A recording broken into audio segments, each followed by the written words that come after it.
I remember going to prayer meetings at our church, which we call shut-ins. We would pray for hours and hours, sometimes even late into the night and all night. But these days I've noticed that people don't like to pray as much, even in the church.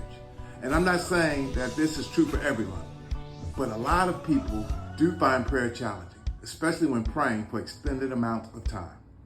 It's like people get tired just hearing the word prayer. And sometimes it can feel like Jesus and his disciples in the Garden of Gethsemane. He asked them to pray, but they kept falling asleep until Jesus said in Matthew 26:41, "Indeed, the spirit is willing, but the flesh is weak." But you know that when Jesus said that, he wasn't just talking about their physical tiredness. He implied that your flesh is in the way of your spirit getting what it wants. Remember, Galatians 5:17 says, "The desires of the flesh are against the spirit, and the desires of the spirit are against the flesh, for they oppose each other." And I've seen this to be true even in my own life. I remember a time when I was struggling with a personal issue, and I found it challenging to pray because my flesh kept getting in the way. My flesh wanted me to be healed, but my flesh was in the way. It wanted me to be delivered, but my flesh was in the way.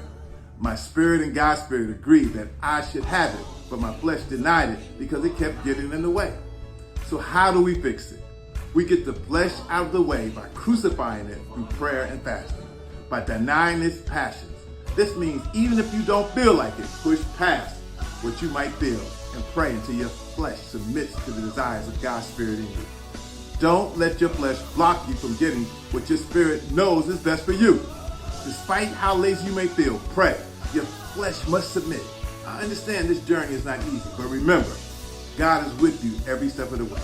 If today's mathematics inspired you, please support us by liking, following, subscribing, and sharing.